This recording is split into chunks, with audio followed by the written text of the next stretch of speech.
Hello everyone and welcome back to a special episode of Hallowed Be Thy Game. Ren here, and today I've brought Danik here. Thank you for having me. Thank you so much for joining me, and we're going to be discussing the Soul Hackers 2 review situation. It's a situation. I think it merits discussion, and for those of you who may be out of the zeitgeist, which... Hello, I am.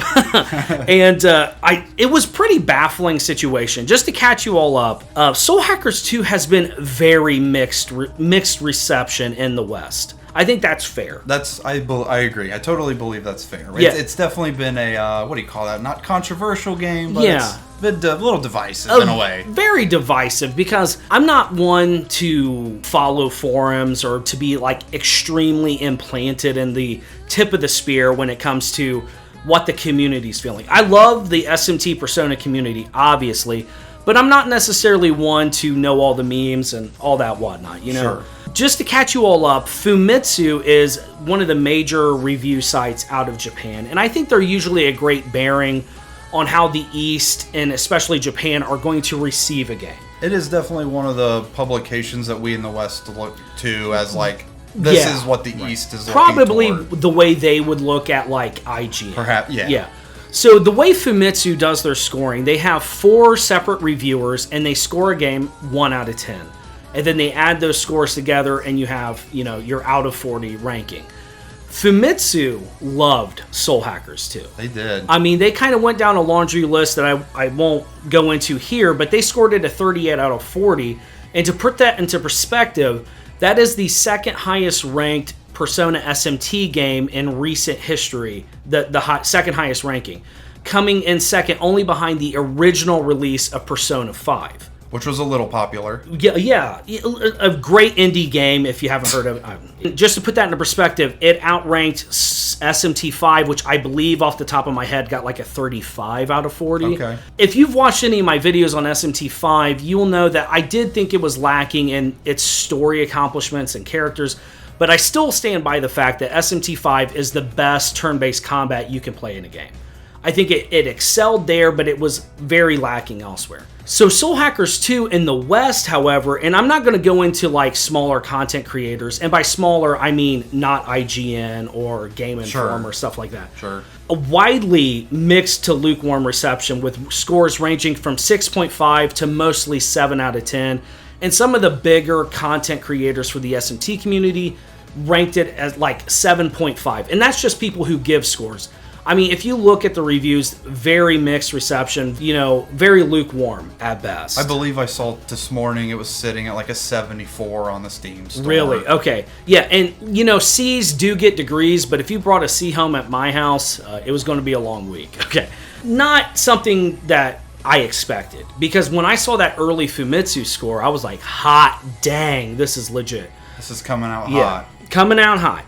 I want to talk about why I think it is. And I think it really comes down to what the East and the West both celebrate and enjoy in a game. What I think here for the West, I think the absolute most egregious error that Soul Hackers 2 made, and it just framed everything with a lens. And again, I'm kind of retroactively examining this because I wasn't... A lot of this is in hindsight. Yeah, I was not reading the forums or any of that discussion. I wasn't in Twitter threads or anything like that, or Reddit. You did have the fortune of being divorced from the conversation. Yes. So when I received a review code for Soul Hackers 2, I knew that the DLC was the thing. I didn't know what the pricing was. But as always with any Atlus game, I knew there was probably going to be gold farming DLC and XP DLC to help ease in the grindy aspects of it. And the reason I assume they would be doing that is they have done this since SMT4 or even earlier on the 3DS. Was that their first foray, was the 3DS? You know what? I don't want to... I'm not like knowledgeable enough on that. But I just you were know, aware of it yeah, then. That's when it first dawned on me. I was like, being new to the series, I'm like, okay, this is DLC to take out the grindier aspects of that. Which 100% I've never liked. Why? Because, okay, most recently you just played Tales of Arise. Yes, and we had a pretty long conversation about the DLC while I played that. We did. Because I got stuck trying to upgrade my weapons, and you said, oh, by the way, they have some DLC to help you out there. Yeah, well, the most egregious misstep of Tales of Arise, and I love that game. It's in my top 10. Yeah. I loved it. But the absolute blight on that game's image is the gold farming DLC, because I cannot remove the fact that there's clearly gameplay design incentives to get you to buy the DLC. Items in that help you refill your mana, resurrect people, are rare and very expensive. All you got to do is just buy this DLC, though, and it will never be an issue. They would offer you, I believe there was one I saw, it would give all of your characters 5 levels even. Really? Oh yeah. Which that one to me was always kind of like just an outright bait and switch. Yeah. Because it doesn't really, it rubber bands. Yeah. Because it's not that big of a deal. Yeah, because once you reach a certain level in an area, you're stop getting XP because you're too high a level. Yeah. Which, that's gross. That is, in my opinion, marketing, shooting a game in the knee right before a race. It is just gross. And it frames a game in a negative light. Tales of Arise, I think, escaped that type of criticism. Now, again... Yeah, because I wasn't... Whenever I got the game, I was not aware of any of it. Yeah, and the SMT content creating community and, like, just the community at whole are very passionate about that. But I think the biggest misstep, because Soul Hackers 2 did nothing that previous games hadn't already, in my opinion. Correct. And that might really inflame some people, but seriously, like SMT4... This is not a new phenomenon. 4 Apocalypse, Radiant Historia, top 5 game of all time for me. It has these same things in it. And, I'm not going to open up this basket of worms, but there is some argument that maybe Persona hasn't done that, but then you look at FES, Portable, Golden, and Royal, and there could be an argument to be made that they're just repackaging a game with DLC story added in. Now, again, I don't think that's fair for Royal because they literally reworked that game essentially from the ground up. But again, I'm not really here to debate that. I'm just saying packaging day one DLC or month one release DLC for story is not necessarily a thing. So I know the community appears to have really been outraged by the fact there's day one story DLC. But I think the actual issue is charging $40 for it. Yeah, I agree. I think the sticker shock, that was the bridge too far. Yeah. And I think when you have SMT5, which has the Demi Fiend, you don't necessarily could call that story DLC, but I wouldn't not. I mean, it's essentially follows the same formula you see in Soul Hackers 2. As you level through the game, you have these bosses you go and fight, and then it eventually leads to a super boss. That's the format you see with like Maria, Demi Fiend. I do think though that what differentiated Soul Hackers 2 to draw the ire and kind of negative light of the community was that they charged like way too much for it. I mean, you got to think. How much was the total DLC? $40 for the bundled pack. On top of the $60 Yeah, so with price. that you do get some really cool skins and soundtracks. I will say, very cool, very cool. You also get access, and for me, like the pricing is not my fan, but putting Mara behind DLC, not cool. No. Mara's an original. Yeah, everybody loves Jack Frost. Mara's always been the GOAT. Yeah. He has a very large place in my heart. I'm cutting that out. I was trying to go too far there. I'm like, is he really going with that? Yeah. My heart swells with pride. My veins are full of blood. Cut it out. Cut it out.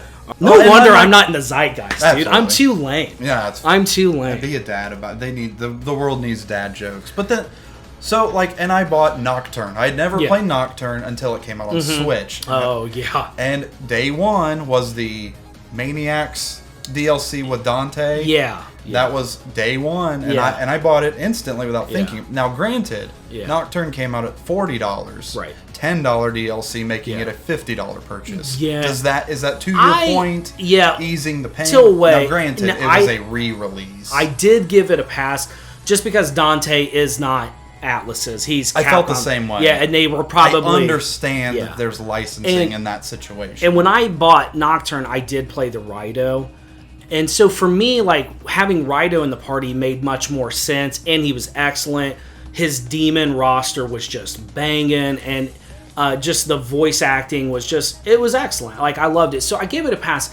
But when I reviewed Soul Hackers 2, I can verify 100% the reason I didn't and I didn't even feel the need to mention it in my review, is that the game is balanced in such a way you do not need DLC. Sure. The money and XP farming DLC was never an issue because the game has so many opportunities to farm or exploit gold with like food or Sabbath abilities to just keep up with the rather hefty costs of the fusion system. So the DLC issue was a problem, but I think there is something else, because another thing that was really harped on by major publications was the repetitive dungeon design.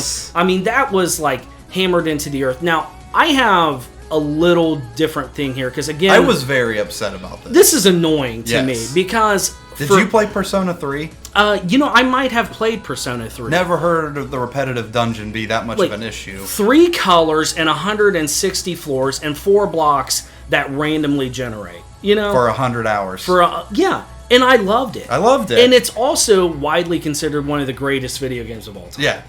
It's a very Japanese RPG. But if you're not going to tell me that that's repetitive. Yeah. Well, I don't buy it here because, I personally believe reviews 100%, and, well, you've said it first, is that reviews are a gauge of internet hype and popularity. That's of what's going to... How I feel case about in point, Elden Ring... I mean, I hate to harp on the Elden Ring thing. Yeah, dude. But I played it on PC. We're looking at 10s across the board. Mm-hmm. This game did not function. And I lost hours and hours of a crashed save. The game crashed numerous times. You don't have a potato PC either. No, it was technically broken. Yeah. And it launched with 3 major quest lines that were unfinished for the first month of release. And if you're like the type of person who just, is not part of the cult, games like we are, right. You're looking at this 10 going, oh, I have to play this. And don't get me wrong, Elden Ring was good. It's a great game, but it's perfect or a master. Yeah. Like, the game did not work. Right. Yeah. And it took a couple days for issues on the Steam version I played to be ironed out for me. Right. And even then, the fixed patches would introduce new problems. Yeah. And I believe now we're 8 months into the game or however long. Yeah. I think everything's hunky-dory. Yeah. But when I played it the day it came out... Yeah. We had problems from the get-go. Yeah. And, I mean, again, I'm not arguing that Elden Ring... That's not a dog on Elden Ring. I'm not arguing that Elden Ring isn't one of the best. I'm not arguing it isn't great. I know. I will admit, for me, Elden Ring just missed the mark. But I will say, though, that large in part, I am personally a gamer who does not look at IGN and say, please tell me if I'm going to buy this game. I read but I understand that there are people who do. Yeah, I get it. Because they don't... They got other stuff to worry about. And that's unfortunate. I agree. It's unfortunate. I get it, though. Like, we have a lot of friends who are a little more casual in terms of how they consume games. But I've just reached a point to where through development interviews and reading up on a game, I just can trust my gut. And I'll look at reviews and such like that, but I by no means live or die by major publications. And I'm willing to bet that most of the audience watching this is probably in the same boat. Sure. So an interesting facet, and we were talking about before and wanted to share, is kind of the repetitive dungeon nature. We've kind of talked on that. And there's definitely a different design aspect you can see for years in between what Japanese audiences favor and what American audiences can. And like looking at 20 years ago with Final Fantasy XI and World of Warcraft.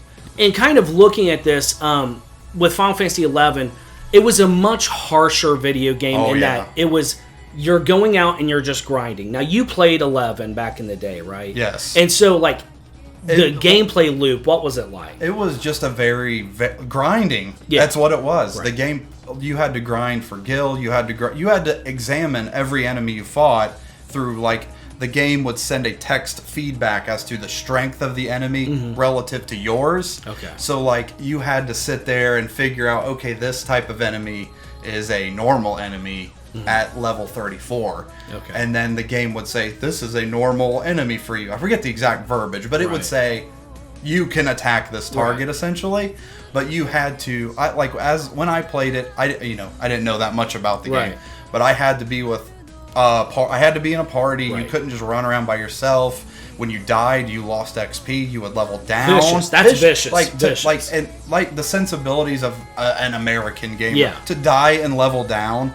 Are you joking? Yeah, me? I remember hearing that and being like, wait, what? That's insane. Yeah. And then, like, in my gaming life, World of Warcraft and Final Fantasy XI kind of show up at about the same time. Right. And World of Warcraft, when it came out, that was casual. Oh, yeah. That was for the normal players. Right. That was not for the hardcores. Right.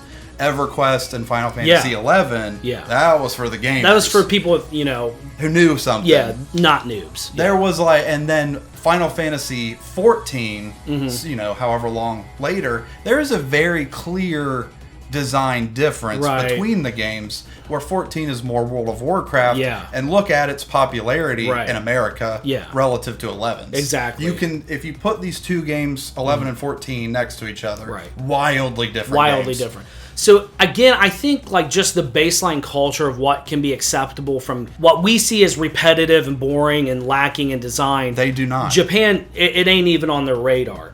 And I would say that I've so engrossed in JRPGs that I will admit it never bothered me. And Soul Hackers too. But that was really something that was heavily influenced. And kind of interesting story that you had. When we played World of Warcraft, we were in a guild with, let's just say, a developer of a pretty large AAA game. Yeah. Not World of Warcraft. You've heard of it. You've heard of it. We won't. I don't want to oust the guy by accident. But he did tell us that they were significantly through development. Mm-hmm. They cut part of the game out to package it as day one DLC.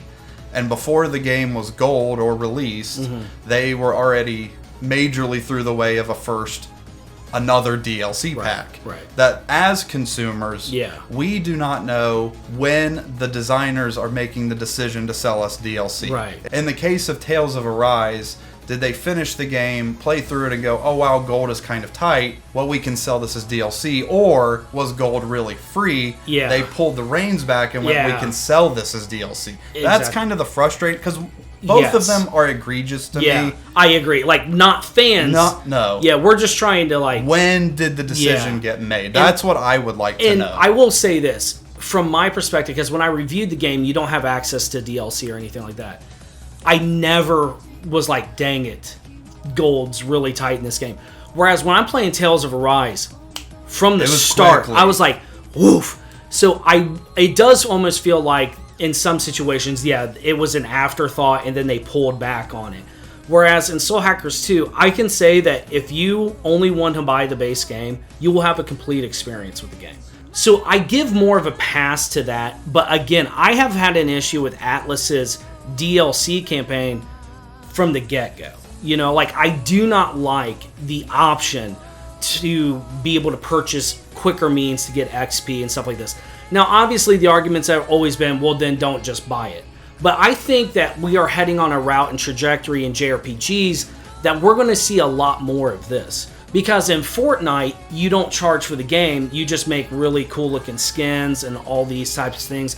We've seen loot boxes, we've seen season passes. I think this is developers' way of monetizing a JRPG. And for me, I would rather just make really cool looking skins. People will buy that. I've never had a problem with the skins. The pre-order bonus for Soul Hackers 2, in fact, was Phantom Thieves skins. Oh, and I thought, that's fine. That did not irk me. Right. But whenever you're saying, hey, we can make the game easier. Hey, you can beat the game faster. Hey, we're going to make the game... Like, at what point is the game made hard? Right. And then I'll sell you for $5 the game's easier now. Right. That type. It's not that specific example. Yeah. It's just that global, big picture conversation. Yeah, because in the West, yes, we definitely don't like anything repetitive. The West has dropped wanting to grind, which I don't know what it is about the way my brain works. I am perfectly fine booting up a game and saying, I'm going to spend an hour or two grinding for this goal. And it feels like that I turn on something on the TV. Maybe, I'm just now starting the Neon Evangelion series. I'll turn that on and just dive straight in. I wonder what the differences between the East and West design philosophies are in respect to DLC. Right. We have, like you mentioned, Fortnite, and I'm a big player of Rocket League and Counter-Strike. Those are very Western games. Right. you don't see Japanese games doing this free-to-play with add-ons type of content. I can't think of, like, fighting games, as I've mentioned to you, I think are, and we've watched the Maximilian videos, that fighting games need to go free-to-play. Right. I am a proponent of that. Right. And what fighting games have gone free? Western ones. Right. Japanese ones still have not done it. Right. So is it the Japanese conservative culture and work mindset of these practices have worked? Why change what's working? Yeah. In America, or the West design philosophy is, hey, make it free and charge them for everything. Yeah, it's interesting because then you have the gacha mechanics. And huge. Which is weird because in Xenoblade 2, there was a gacha system to obtain your, essentially the SMT version of demons, but you don't charge anything for that. There's no, like, spend extra money, get a few extra rolls. No, they just like luck. It appears that the culture loves design aspects for luck. So, like, that's why I think we're seeing a lot of, over the past, like, Persona, 4 and 3 have randomly generated dungeons. And they were okay with that for a while. So I'm curious, but I definitely think that a lot of the reviews and stuff like this, it appears that have just been tilted from the major publication side of the repetitive dungeon format that is okay, that they seem to be okay with in Japan. I do think, though, that a lot of the lukewarm reception of Soul Hackers 2 just does stem mainly from the pricing of the DLC, because, again, going forward, I would prefer they completely restructure their DLC setup. But again, Soul Hackers 2 didn't do anything that hadn't been done before. I think they just overcharged for it. However, I don't know why they justified that high of a price. Hopefully they don't do that again, though. And I would prefer that we structure our games to where we can just outright remove the Maka and XP farming DLC. Yeah. That would just be great. Like, you know what? Like, Persona 5 Royal, love it or hate it, going through Mementos and Royal is god tier for, like, farming money and stuff like that, and you don't have to pay extra for that unless you're just outright buying the game. But again, that's a whole different conversation. That's a whole nother conversation. But anyways, what type of DLC do people want in their games? Yeah, like, I think we can accept that games are all going to attempt to monetize themselves beyond the initial purchase. Yeah, that's definitely where it's going, whether we like it or not. And so, like, your Atlus, right, and your specialty is a single player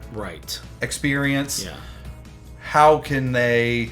I do believe, to your point, that costumes, I have no problem with it. 100%. That's make 1,000 of them. I don't care. Yeah. When you're influencing the gameplay, that's when it gets weird. Yeah. Yeah, I mean, because honestly, like, if you charge, like, an extra $1 so you could put a helmet on your characters that looks like a demon, I mean, charge $5 for Mara, and bam. Yeah. You just made what you... But yeah, I do think, though, that we need to explore alternatives to just, let's charge $25 for a couple of bosses and...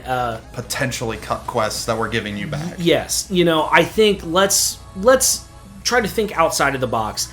Obviously, costumes are great, soundtracks and such like this are great, but I think we just need to pour our creativity in trying to expand what we're monetizing as DLC. So, but anyways, those are just our thoughts on Soul Hackers 2 and the whole review situation. Danik, thanks so much for joining me. Anytime. Love being here. And let us know what you think about the whole Soul Hackers 2 reception in the West down in the comments. Like this video if you liked it, subscribe and hit that notification bell for more Soul Hackers and Megaten content. And until then, I'll see you all next time.